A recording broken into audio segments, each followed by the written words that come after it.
In rehab in Iran, I remember once we discussing this and you said to me, you were literally strapped on a bed. Yeah.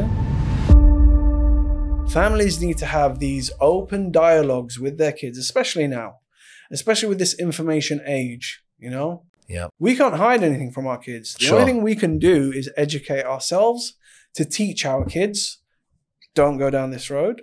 You want to go down it? I'll tell you what, let me hold your hand and let's go down and see what's at the end of the road. Let's go down to Victoria and visit some of these homeless shelters. Let's go down to Victoria and have a look at the homeless people. I've seen those red bricks. On the streets and see and speak to them.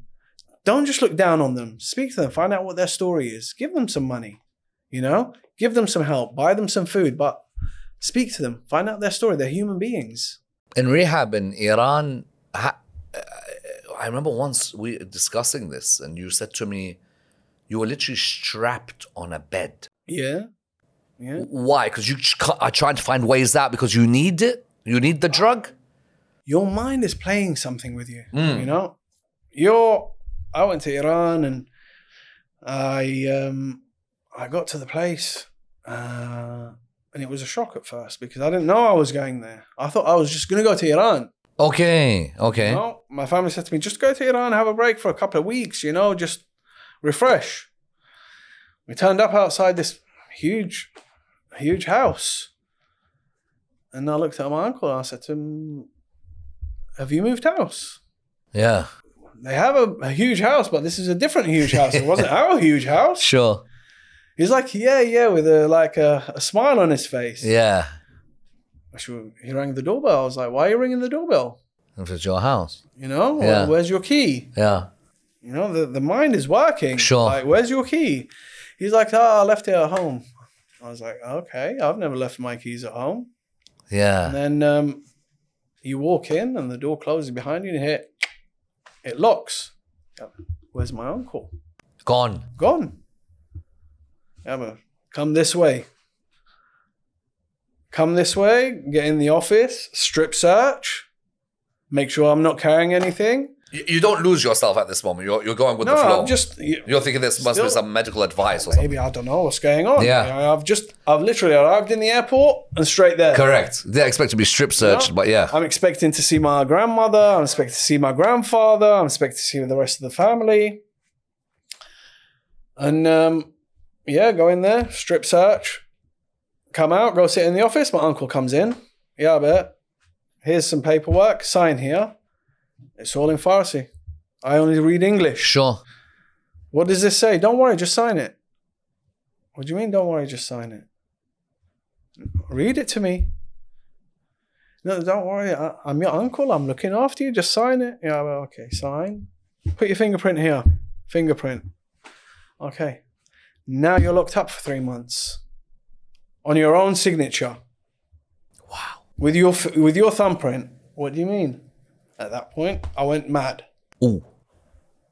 Yeah, but hold you down, put you in the bed. How many of them to hold you down? I think it took 6, 8 of them. Yeah, I imagine 6, 8 of them. Yeah. You know? Yeah. I didn't want to go down. Yeah. What do you mean? Windows blacked out. You can't even see the street outside. Wow. The only area we had was probably half the size of this table was a balcony, and that's the only place you can smoke. Now imagine there's 60, 70 guys in this place and there's a balcony this big that you can smoke on. That's it. You don't see the sky. You can't open a window because they're afraid that people that are already there, they'll get people to come throw stuff up to them. Hakhum, you know? True. It's their right. True. That balcony faces a mountain. And then between the balcony and the mountain, there's like, I don't know, 30, 40, 50, 60 wild dogs. No one's going that way. Nah, no one's going that way. No one's going that way. No, you want to be a shawarma, you go down that direction, yeah. So they placed it up and the place was in, I don't know if you've been to Tehran, Park Jamshidi. Yeah. You know, it's up in the mountain. Yeah. So you ain't going nowhere. Wow. So while I was there, you know, for about 2 or 3 days, I wasn't with it because my body's just... Allah. It's failing. And then you start to get these little hints of energy where it takes away. But it takes a while, you know, when you've got that concoction inside you. Do you ever get to that stage where you just want to rip it all open? Like, did you ever get to that stage? Oh, yeah. I had many clashes with the Mushrifeen that were in there. Yeah. Who were all ex-addicts, by the way. Oh, interesting. You know, so they know what you're going through. But it didn't stop me from punching my hand through the door trying to grab one of them by the throat, you know, because he wouldn't let me spend the money that I had on other people. You know, I've got British pounds compared to Iranian money. Half of it, you know, I was in the VIP section, and then there's a non-VIP section, you know, for the people they pick up off the street. Sure. They don't have money. They want to have cigarettes, they want to have drinks, they want to have snacks, things like that. I'll be like, okay, I'll buy it. I'll buy it. You know, I've got an account with my uncle put an account for like 10 million Tuman back. Sure. 10, 15 years ago. You know, it was a lot of money. It lasted me. So I was like, just let them have. You know, you still don't lose yourself fully. You still want to try and help other people, but they're like, you're not helping them.